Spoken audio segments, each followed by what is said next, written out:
അപ്പൊ നമുക്ക് നോക്കാല്ലേ? നമുക്ക് പോലീസിൽ ഒരു പരാതി കൊടുത്താൽ എന്താ വർക്ക്? എന്തിന്? അഹമ്മദില്ലേ അവൻ കാണിച്ചത്?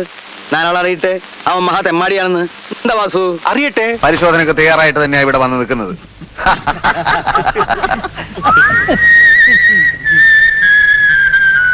അല്ല, ബസ്സിന് കുറുകെയല്ല കാർ കിടക്കുന്നത്.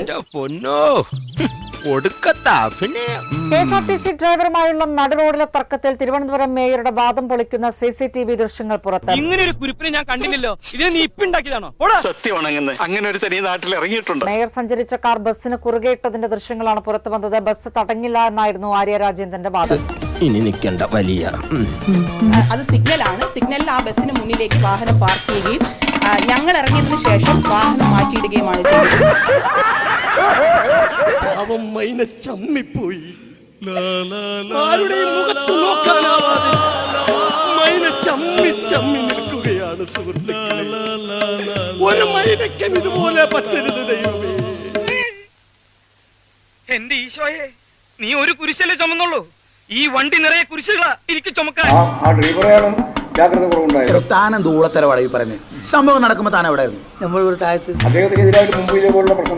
ഇവൻ നമ്മളെ കുഴപ്പിക്കാനുള്ള പരിപാടി. ഇവനിതിൽ എന്തോ കൈയുണ്ട്. ആ എന്നിട്ട് എന്നിട്ട് എന്നിട്ട് ശരിയല്ലാതെ ഔചിത്യം ഔചിത്യം ഔചിത്യം എന്നൊരു സാധനമുണ്ട്. ഒരു മനുഷ്യനായ കുറച്ചൊക്കെ ഔചിത്യം. ആ ഡ്രൈവറെ എന്തിനാണ് കുറ്റപ്പെടുന്നത് എനിക്കിപ്പോഴും മനസ്സിലാവുന്നില്ല. അയാളുടെ സംസാരം കേൾക്കുമ്പോൾ തന്നെ അയാൾ വളരെ ഇന്നസെന്റ് ആണ് എന്ന് നമുക്ക് എല്ലാവർക്കും ബോധ്യപ്പെടും. അതൊക്കെ നാട്ടുകാർക്ക് അറിയാവുന്ന കാര്യമല്ലേ? തന്നെയല്ല, ദൃശ്യമാധ്യമങ്ങൾ പുറത്തുവിട്ട ചിത്രങ്ങൾ കണ്ടാൽ തന്നെ അയാളുടെ ഭാഗത്ത് തെറ്റില്ല എന്ന് മനസ്സിലാവും.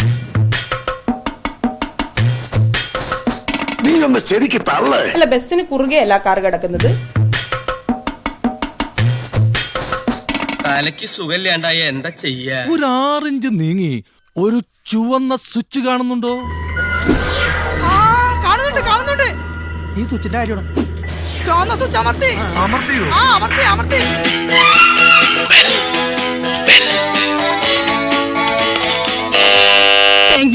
ഈ ഉപകാരം മറന്നാലും ഞാൻ മരിക്കില്ല. ഇതൊക്കെ എന്തു. അപ്പോ നാളെ നേരത്തെ തന്നെ ഇങ്ങോട്ട് എത്തണം കേട്ടോ? ശരി.